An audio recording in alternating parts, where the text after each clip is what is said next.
The biggest lie, the thing that's furthest from the truth, is the negative mental chatter. The ego voice that's saying negative things, and it's when you feel like that's you. The implications of this voice being false is mad. It's crazy. Because it would mean that so much of your suffering is just not even real, right? The way that I came to this realization is I really, really sat with my own inner wisdom. So, you know when you're meditating or you're contemplating or you're just sitting with yourself, and you really get maybe a moment of clarity or a glimpse, like a bit of truth in your experience, right? Like a small awakening or a small shift in consciousness. And I had this, and I was really thinking about my negative thoughts. You know when you're really just down in the dumps, really just thinking some BS thoughts. I was really curious, like, but is it actually real though? And the truth is, what God told me and what God spoke through me to myself is this. Dude, you have no idea. That negative mental chatter, it's literally the biggest lie.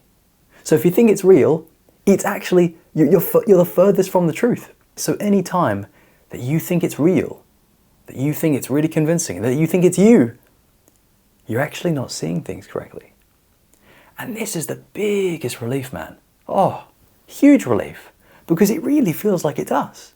It really feels like when we've got that negative mental chatter going on, that things are actually crap and things are actually bad and we have actual things to worry about. Do you want the truth?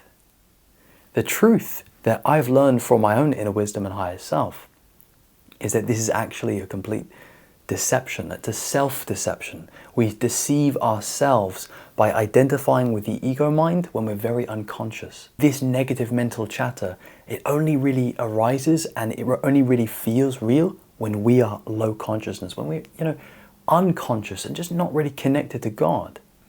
But when we're lucid, when we're clear, when we're conscious, you can kind of sense, that can't be me. I'm here, I'm always here, I am, right? You don't need to live with such strong identification with your negative mental chatter. You really don't. When you make decisions based on your thoughts, maybe you just play it safe, maybe you don't reach out to that person, you don't say hello, you don't go into that shop, you don't do little things that you would do if you were less fearful. For example, when I was younger and more anxious, I used to kind of be very self-conscious on the high street. Like I would be walking and I would want to go in a shop to my left. I'm like, oh fuck, I walked past. I can't go back now because I was in my head about it, right? These things are all light and easy now that you aren't identifying with that negative mental chatter, right? It just means that you can live life more authentically because the only thing that's really in the way of you being you fully is fear. You know that. And when you remove this negative and fearful mental chatter, it might even be there, but when you stop identifying with it and you really understand, oh, that's a lie. That's actually not true. That's actually a falsehood. It's an illusion. It's a deception. When you see this nice and clear, let me tell you, man, you become really free. You don't have to worry. You don't have to worry about anything. Because what creates worry in your experience is the mind. It's the negative mental chatter that you identify with. When you cease identification with that creates worry, dude, worry doesn't exist. You've got to understand that your experience, you have so much power over your experience. When you become very conscious, you see that you are you can do anything in your experience. You can be anyone you want. You actually have a lot of power.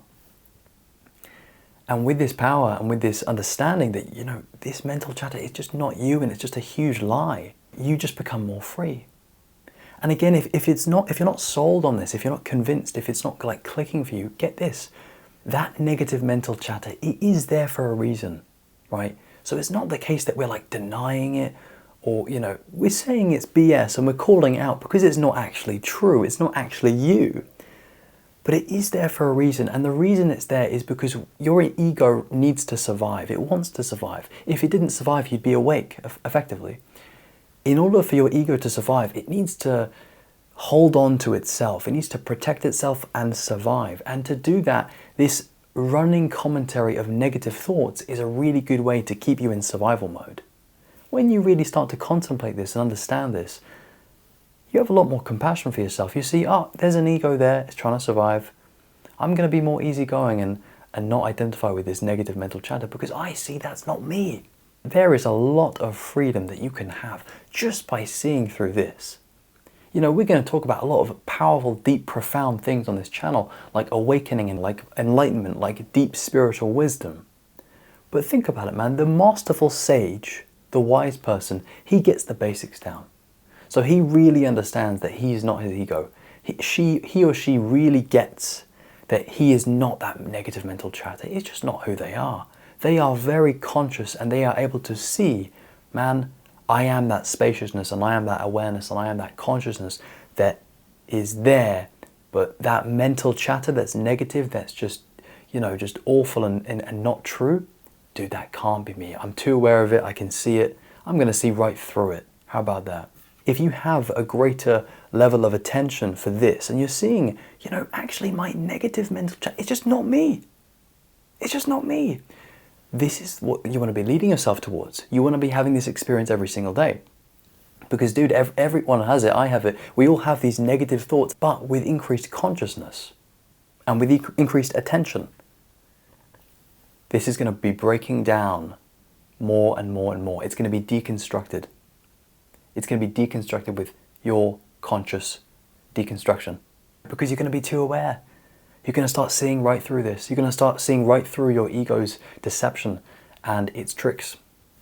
You're just going to become a very conscious person if you keep doing this work.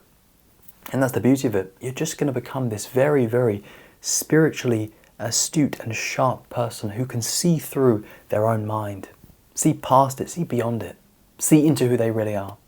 Right, that's what's possible here, man. Cool, we'll wrap things up there, man. Remember, this is very practical. Remember to use this one. Your negative mental chatter, dude, is the biggest lie. Remember that. Good luck, take care, and as always, my friend, peace.